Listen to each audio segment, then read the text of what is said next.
அனைவருக்கும் வணக்கம்.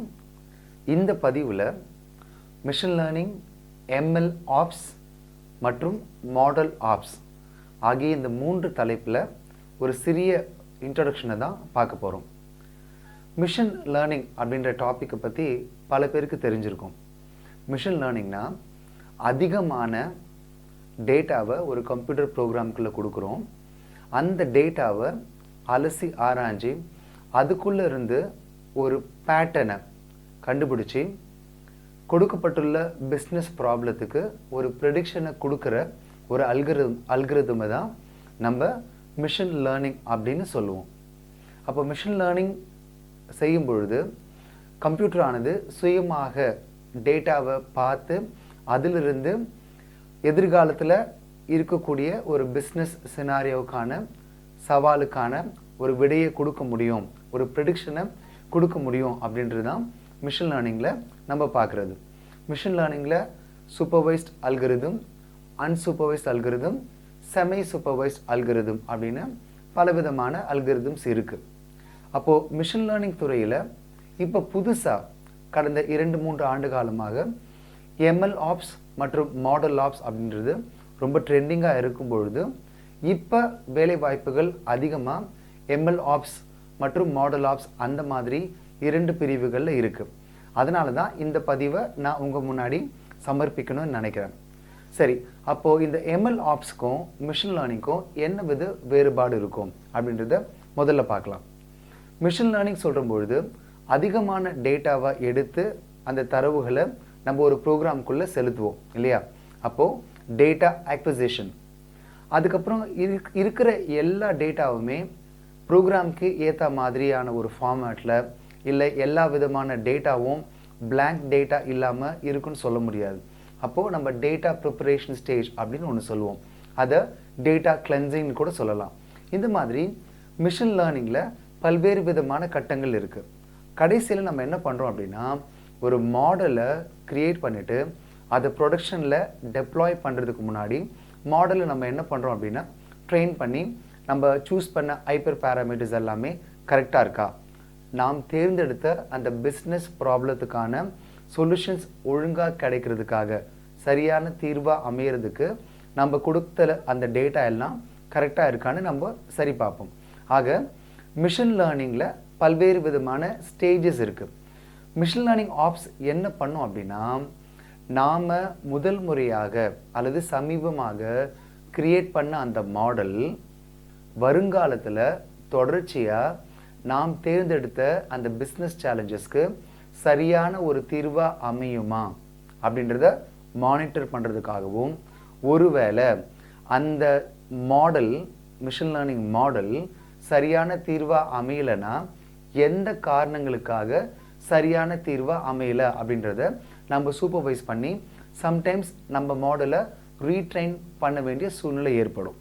சரி, இதை இன்னும் கூட கொஞ்சம் எளிமையாக புரிய வைக்கணும்னா நம்ம டைம் ட்ராவல் பண்ணி 1960கள் அல்லது 70க்கு போவோம். ஒரு ராயல் என்ஃபீல்டு புல்லட்டை ஒரு நபர் வாங்குறாருன்னா பொதுவான கருத்து, நான் சொல்கிறது 100% உண்மையாக இருக்கணுன்ற அவசியம் இல்லை, பொதுவாகவே ஒரு மிகப்பெரிய லேண்ட்லார்ட் அப்படியா இருக்கலாம், அல்லது ஒரு பிஸ்னஸ் பர்சனாக இருக்கலாம், அல்லது அதிகமாக தொலைதூர பயணங்களுக்கு போகக்கூடிய ஒரு நபர், ஓரளவுக்கு வசதி வாய்ப்பு படைத்த நபராக இருக்கலாம். அப்போ அந்த டக் டக் டக் அப்படின்ற ஒரு சவுண்டில் அந்த நபர்கள் போகிறாங்கன்னா அவங்களுடைய ஸ்டேட்டஸை காண்பிக்கும், தான் யார், தான் வருகிறேன் அப்படின்ற மாதிரி அவங்க வருகையை முன்னறிக்கிற மாதிரி போகும். ஸோ அந்த காலத்தில் 1960கள் 70களில் வந்த, ஏன் 1990கள் வரைக்கும் வந்த, 85-90கள் வரைக்கும் வந்த ராயல் என்ஃபீல்டில் கேஸ்ட் அயர்ன் என்ஜின் தான் இருந்தது.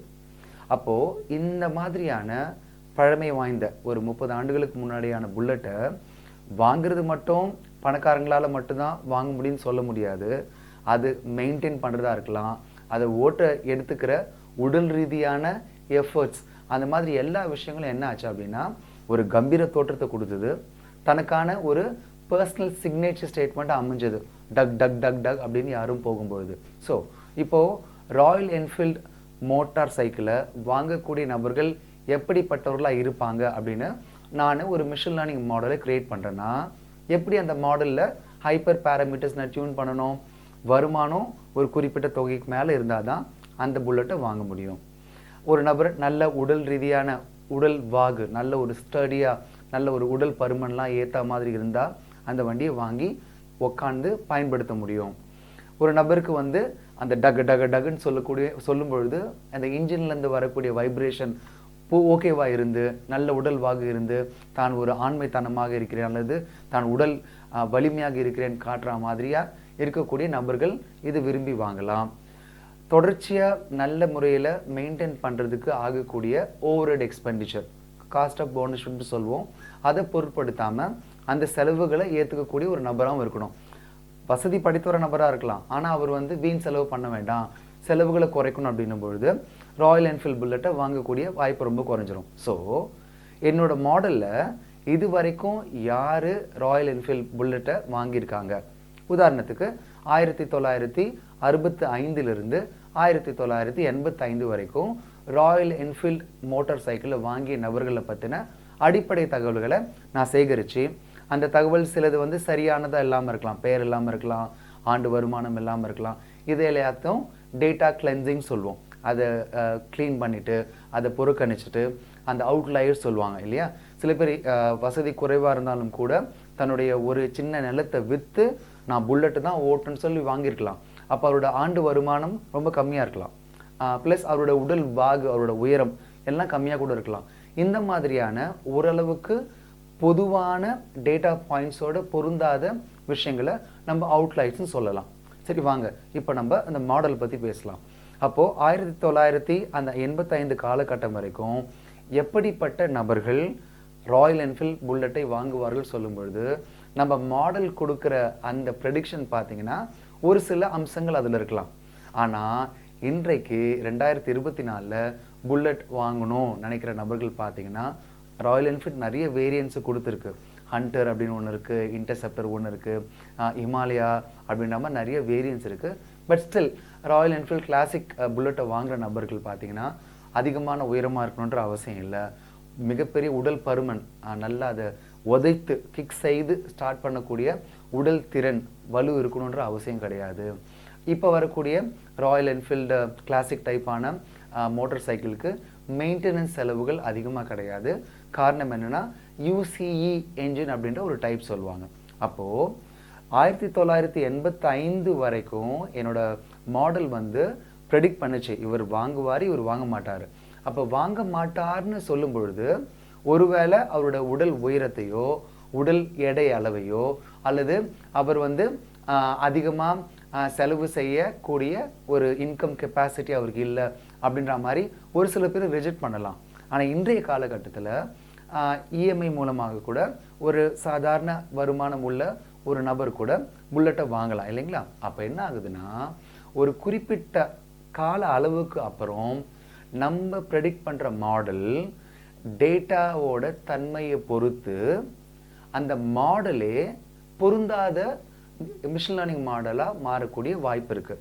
இதை என்ன சொல்லலாம் அப்படின்னா டேட்டா ட்ரிஃப்டிங்னு சொல்லலாம். So once I have come up with a particular model, eventually due to data drifting the model may not hold good to solve the chosen business problem. நம்ம எடுத்துக்கிட்ட இந்த உதாரணத்தில் what kind of people who are my prospective buyers, what kind of attributes would they possess to buy the newly introduced Royal Enfield classic kind of motorcycle அப்படின்னு நான் predict பண்ணணும்னு நினைக்கும் பொழுது கண்டிப்பாக பழைய மாடல் வந்து பொருந்தாததாக மாறிடும். அப்போ என்ன பண்ணணும், நம்ம 1985 வரைக்கும் அந்த காலகட்டத்து வரைக்கும் நான் பயன்படுத்தின அந்த டேட்டாலேருந்து வந்த மாடல் மானிட்டர் பண்ணும் பொழுது சரியாக இருக்கிறதா, அந்த டேட்டா வந்து ஃபேக்சுவலாக கிரவுண்ட் ரியாலிட்டின்னு சொல்லுவோம் இல்லைங்களா, அதோடு ஒத்து போயிருக்கா அப்படின்னு பார்க்குறோம். கிரவுண்ட் ட்ரூத்தோட ஒத்து போகாத டேட்டா மூலமாக நான் ஒரு மிஷின் லேர்னிங் மாடலை க்ரியேட் பண்ணும்போது eventually it may not be well suitable for the upcoming newly changed data also. புதுசாக வரக்கூடிய ஆட்ரிபியூட்ஸ்க்கு ஏற்ற மாதிரி அதோட டேட்டா குணாதிசயங்களுக்கு ஏற்ற மாதிரி அந்த மாடல் வந்து பொருந்தாமல் போக வாய்ப்பு இருக்குது. ஸோ ஒவ்வொரு கம்பெனி இப்போ நம்ம வந்து ஆட்டோமொபைல் இண்டஸ்ட்ரியில் குறிப்பிட்ட ஒரு பிராண்டை பற்றி பேசணும், ஃபார்மசூட்டிக்கல் இண்டஸ்ட்ரீஸாக இருக்கலாம், இல்லை இப்போ சாம்சங் நிறுவனமானது ஒரு கம்ப்யூட்டிங் டிவைஸஸ் சொல்லுவோம் இல்லைங்களா, செல்ஃபோன், டேப்லெட் அந்த மாதிரி மட்டும் இல்லாமல் கன்சியூமர் டியூரபிள் கூட்ஸ் கூட, எலக்ட்ரானிக் கூட்ஸ் கூட அவங்க ப்ரொடியூஸ் பண்ணுறாங்க. அப்போது இந்த மாதிரி நிறுவனங்களாக கூட இருக்கலாம். அப்போது அந்த ப்ரெசென்ட் பண்ணுற டேட்டாவிலேருந்து ஒரு பர்டிகுலர் ப்ராடக்ட்கான சேல் இருக்குமா இருக்காதா, அந்த பர்டிகுலர் ப்ராடக்ட்கான மார்க்கெட் ஷேர் எவ்வளோவா இருக்கும். ஃபார் எக்ஸாம்பிள் சாம்சங்கோட latest mobile phone with 16 GB ரேம்னு சொல்கிறோம். அது எந்த அளவுக்கு மார்க்கெட் ஷேரை பிடிக்கும், அல்லது மோட்டரோலா வருமா இல்லை மற்ற மாடல்ஸ் வருமா அப்படின்னு நான் ஒரு மிஷின் லேர்னிங் மாடலை ப்ரெடிக்ட் பண்ண சொல்லும் பொழுது டேட்டா மாற மாற, பயன்படுத்தக்கூடிய நபர்களோட விருப்பங்கள் மாற மாற, ஒரு பொருளை இஎம்ஐ மூலமாக ஈஸியாக நபர்கள் வாங்குகிற பட்சத்தில் அதிகமான நபர்கள் சாம்சங் மாடலை தவிர்த்துட்டு வேறு மாடலுக்கு போகிறாங்கன்னா அதற்கான காரணம் என்ன அப்படின்லாம் நான் ப்ரெடிக்ட் பண்ண சொன்னேன்னா, டேட்டாவோட தன்மை மாறும் பொழுது நான் ஒரு டேட்டா சயின்டிஸ்டாக இருந்து, ஒரு எம்எல் இன்ஜினியராக இருந்து நான் கிரியேட் பண்ண எம்எல் மாடல் பைப்லைன் சொல்லுவோம், ஒரு மாடல் சொல்கிறோம் இல்லைங்களா, அதுவுமே முழுசாக மாறக்கூடிய வாய்ப்பு இருக்குது. அப்போ இந்த இடத்துல தான் எனக்கு என்னென்னா, ஐ நீட் அ பிளாட்ஃபார்ம். எனக்கு ஒரு எளிமையான ஒரு அமைப்பு இருந்ததுன்னா இந்த மாடலை நான் கிரியேட் பண்ணுறேன். நம்ம மிஷின் லேர்னிங் மாடலில் கிரியேட் பண்ணுறதுக்கு பல ஸ்டெப்ஸ் பார்த்தோம் இல்லைங்களா. முதல்ல டேட்டாவை அக்வயர் பண்ணுறோம், டேட்டாவை கிளென்ஸ் பண்ணுறோம், டேட்டாவை நம்ம என்ன பண்ணுறோன்னா நமக்கு ஏற்ற மாதிரி ப்ராசஸ் பண்ணி ஃபைனலாக நம்ம என்ன பண்ணுறோன்னா ஒரு மாடலை, பல மாடல் ட்ரெயின் பண்ணுவோம். அதில் ஏதாவது ஒரு மாடலை தான் நம்ம டெப்ளாய் பண்ணி ஒரு ப்ரெடிக்ஷனை கொடுக்கறதுக்காக பயன்படுத்துவோம். அந்த மாடல் தவறுனா we may have to reevaluate, புதுசாக நம்ம என்ன பண்ணுவோம், ஒரு மாடலை கிரியேட் பண்ணோம். அப்போ MLOps சொல்லும் பொழுது இத்தனை ஸ்டேஜஸ் நம்ம பார்த்தோம் பார்த்தீங்களா, இந்த எல்லா ஸ்டேஜஸையுமே ப்ராப்பராக நம்ம மெயின்டைன் பண்ணுறதுக்கு. So first we collect the data, அதுக்கப்புறம் வி ட்ரெயின் த மாடல், அதுக்கப்புறம் நம்ம என்ன பண்ணுறோன்னா ட்ரெயின் பண்ண மாடலை ப்ரொடக்ஷனில் டெப்ளாய் பண்ண பார்க்குறோம். ஓகே, ப்ரொடக்ஷனில் டெப்ளாய் பண்ணியாச்சுப்பா. 1985 காலகட்டத்தில் ராயல் என்ஃபீல்ட் புல்லட்டை யார் வாங்குவாங்க அப்படின்றத நான் ஒரு மாடல் மூலமாக வச்சுருக்கேன். I am monitoring it constantly. Okay, இந்த மாதிரியான காரணிகளுக்காக, ஃபேக்டர்ஸ்னால சேல்ஸ் ரொம்ப கம்மியாக இருக்குது. ஈஷர் மோட்டர்ஸ் ராயல் என்ஃபீல்ட் புல்லட்டை, ராயல் என்ஃபீல்ட் கம்பெனியை வாங்கிட்ட பிறகு அவங்க மேற்கொண்ட பல்விதமான சேஞ்சஸ் ப்ராடக்ட் லைனில் கொண்டு வந்தது எல்லாமே ஒரு மிகப்பெரிய மாற்றத்தை ஏற்படுத்திச்சு. ராயல் என்ஃபீல்ட் மோட்டார் சைக்கிள்ஸ் எல்லாமே டாப்பில் விற்கிறதுக்கு ஆரம்பிச்சது. அதுக்கப்புறம் அதிகமான ஒரு மக்களோட விருப்பங்கள், இளைஞர்களோட விருப்பங்களை தெரிவித்து அவர்களுக்கு ஏற்றாற் போல் உயரம் குறைவாக, நான் சொன்ன மாதிரி 350cc ஹண்டர்னு ஒன்று, நிறைய எக்ஸ்பெடிஷன் போகிறவங்களுக்காக இன்னும் பவர்ஃபுல்லாக ஹிமாலயன் சீரீஸ் விட்டுருக்காங்க.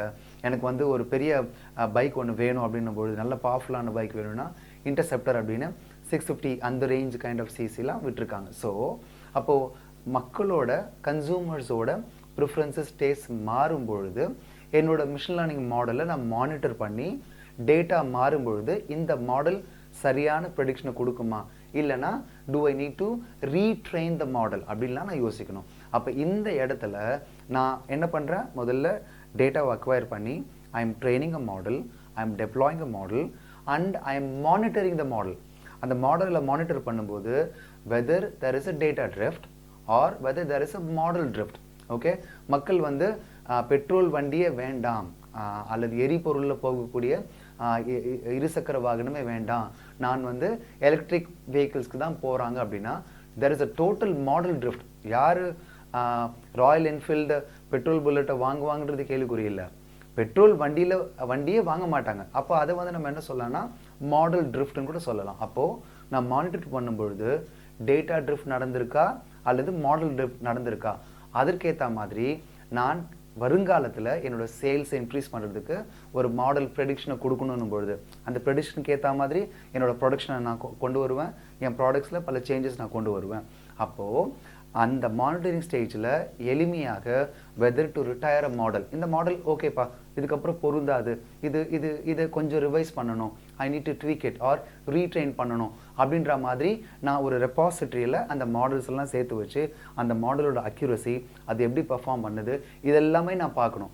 இதைத்தான் நம்ம என்ன சொல்கிறோன்னா MLOps அப்படின்னு நம்ம சொல்கிறோம். சரி, இந்த MLOps நம்ம தெரிஞ்சுக்கிறது மூலமாக இப்போ MLOpsக்கு ஓப்பன் சோர்ஸ் ப்ராடக்ட்னு நீங்கள் கேட்டிங்கன்னா ML ஃப்ளோ இருக்குது. அப்போ நீங்கள் எளிமையாக யாருக்கு ஆர்வம் இருக்கோ அவங்க இதை பற்றி அதிகமாக தெரிஞ்சுக்கும் போது என்ன ஆகும் அப்படின்னா, நீங்கள் ஒரு ML என்ஜினியராகவோ அல்லது ஏஐ என்ஜினியராகவோ இல்லை ஒரு டேட்டா அனலிஸ்டாவோ மட்டும் போகாமல் MLOps ஃபீல்டில் போகும்பொழுது உங்களுக்கான வேலை வாய்ப்பு வந்து ரொம்ப அதிகமாக இருக்கும்.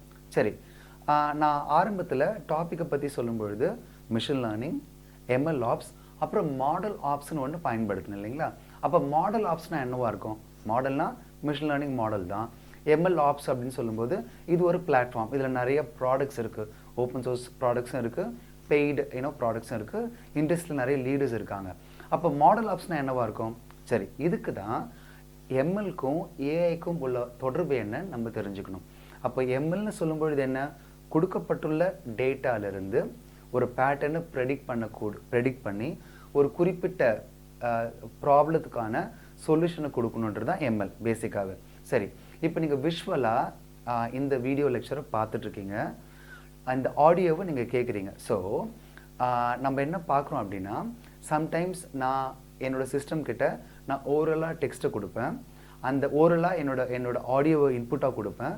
அந்த ஆடியோவை எடுத்து ப்ளீஸ் ப்ரௌஸ் அபவுட் ModelOps நான் சொல்கிறேன்னு வச்சுக்கலாமா என்னோடய ஸ்மார்ட் ஃபோனில் ஒரு ஐஃபோனில் சிரி டெக்னாலஜி அது மூலமாக. அப்போ என்ன ஆகுது அப்படின்னா, நான் வந்து என்னோட ஆடியோவை இன்புட்டாக கொடுக்கும்பொழுது அந்த ஆடியோவானது டெக்ஸ்ட்டாக கன்வெர்ட் ஆகுது. ஓகே, அந்த டெக்ஸ்ட்டாக கன்வெர்ட் ஆகிட்ட பிறகு வெப்பில் போயிட்டு சர்ச் ஆகிட்டு எனக்கான தரவுகள் அந்த என்ன ரிசல்ட் வரணுமோ அது வருது. ஸோ வெதர் ஆடியோவை டெக்ஸ்ட்டாக மாற்றி அதன் மூலமாக ஆடியோ இன்புட் மூலமாக சில செயல்களை செய்கிறேன். I am talking about making a decision. அப்போ டேட்டா என்னவா மிஷினுக்குள்ளே போகுது? ஆடியோவாக உள்ளே போயிட்டு அந்த ஆடியோவை அது டெக்ஸ்ட்டாக கன்வெர்ட் பண்ணி சர்ச் பண்ணுது. சம்டைம்ஸ் நம்ம என்ன பார்க்கணும் அப்படின்னா, நம்ம கோவிட் காலத்தில் பார்த்துருப்போம், ஒரு ரோபோ வந்து பேஷண்ட் இருக்க வார்டுக்கு வந்து தேவையான மருத்துவ உபகரணங்கள் எடுத்துகிட்டு போகிறத பார்த்துருப்போம். அப்போ அந்த ரோபோவுக்கு தெரியணும் இல்லையா, சின்ன ரோபோ தான் பார்த்துருப்போம், எந்த வார்டுக்கு போகுதுன்னு. ஸோ கம்ப்யூட்டர் விஷன்னு நம்ம சொல்கிறோம். அந்த விஷன் சொல்லும்போது கூட நம்ம டெஸ்லாவோட டிரைவர்லெஸ் கார் பார்க்கும்போது காரை சுற்றி கேமரா இருக்கும்பொழுது நான் எப்படி ஓவர்டேக் பண்ணணும் அல்லது எங்கே நான் காரை பார்க் பண்ணணும் அப்படின்றது எல்லாமே முடிவெடுக்கக்கூடிய தன்மை இருக்குது. So computer vision, natural language processing, இந்த மாதிரி டீப் லேர்னிங், இந்த மாதிரி ஒவ்வொரு சின்ன சின்ன துறைகள் இருக்குது. இது எல்லாத்துலேயுமே மிஷின் லேர்னிங் பயன்படுத்தக்கூடிய அல்காரிதம் விட டீப் லேர்னிங் சொல்லும்போது நியூரல் நெட்வொர்க்ஸ் அப்படின்ற ஒரு டைப் ஆஃப் அல்காரிதமை பயன்படுத்துவோம். இது எல்லாத்தையும் சேர்க்கும்பொழுது ஒரு கம்ப்ளீட் ஒரு ஹியூமன் எக்ஸ்பர்ட், ஒரு குறிப்பிட்ட துறையில் ஒரு ஹியூமன் எக்ஸ்பர்ட்கான ஒரு ஸ்கில்ஸை எல்லாமே ஒரு மிஷினுக்கு கொடுக்கறது தான் ஏஐ. அப்போ அந்த ஏஐயோட அடிப்படையான பில்டிங் பிளாக்ஸ்ன்னு சொல்கிறது தான் மிஷின் லேர்னிங் மாடல். அப்போது நான் வந்து விஷன் மூலமாக நிறைய வீடியோ ஃபீட்ஸ் வருது. அப்போ அந்த இடத்துல டிராஃபிக்காக இருக்குது, நான் வேறு இடத்துக்கு நான் டைவர்ட் பண்ணி போகிறேன் டிராஃபிக்கை அவாய்ட் பண்ணுறதுக்காக. I take a diversion. அப்போ நான் ஒரு நல்ல ஒரு எக்ஸ்பீரியன்ஸ் கேப் டிரைவர், அந்த வழிகள் எல்லாமே நல்லா தெரியும்னா இந்த ஸ்கில்ஸை, இந்த எக்ஸ்பர்டீஸை நான் ஒரு டிரைவர்லெஸ் காருக்கு நான் கொடுக்கும் பொழுது, அப்போது using machine learning, using deep learning, I am making a particular decision. But வெறும் எந்த பாதையில் போகலான்னு தேர்ந்தெடுக்கிறது மட்டும் இல்லை இல்லையா, அது கூடவே நிறைய டெசிஷன் எடுக்கிறேன். அப்போது பல்வேறு விதமான computer vision, natural language processing, deep learning, இப்படி எல்லாத்தையும் உள்ளடக்கியது தான் ஏஐ. எப்படி நம்ம வந்து மிஷின் லேர்னிங் ஒரு மாடல் எப்படி நம்ம வந்து இவாலுவேட் பண்ணிவிட்டு அதை ரீட்ரெயின் பண்ணணுமா இல்லை ஓவராலாக ரிட்டையர் பண்ணணுமா, do I need to phase it out, இந்த மாதிரியான முடிவுகளை எடுக்கிற மாதிரி நம்ம ஏஐ சிஸ்டம்ஸ் க்ரியேட் பண்ணும்பொழுதும் there will be models, there will be prototypes. அந்த ப்ரோட்டோடைப்போட பர்ஃபார்மன்ஸ் என்ன, அந்த ப்ரோட்டோடைப் வேர்ஷனிங், அதை நான் ஒரு ரெபாசிட்டரியில் பார்த்து அதை நான் மானிட்டர் பண்ணி அதை நான் இவாலுவேட் பண்ணி how do I need to retrain or do I need to phase it out, இந்த மாடல் சுத்தமாக சரியில்லை இந்த ஏஐ சிஸ்டம், அந்த மாதிரி பண்ணுறது தான் மாடல் ஆப்ஸ்ன்னு சொல்லுவாங்க. அப்போ MLOps நல்லா தெரிகிற பட்சத்தில் மாடல் ஆப்ஸை நம்ம ஈஸியாக கேதர் பண்ணலாம். மார்க்கெட்டில் there are some products already available, அது வந்து டைரெக்டாகவே ModelOps சொல்யூஷன் கொடுக்குது. ஸோ நீங்கள் எதிர்காலத்தில் ஐடி ஃபீல்டில் ஒரு நல்ல ஜாப் ஆப்பர்ச்சுனிட்டி வேணும்னு நினைக்கும்போது வெறும் data science, data analytics or machine லேர்னிங்கோடு நிறுத்தாமல் MLOpஸை பற்றியும் ModelOpஸை பற்றியும் நிறைய தெரிஞ்சுக்கும் பொழுது கண்டிப்பாக உங்களுக்கான வேலை வாய்ப்புகள் அடுத்து வர 5 ஆண்டுகளில் அதிகமாக இருக்கும்.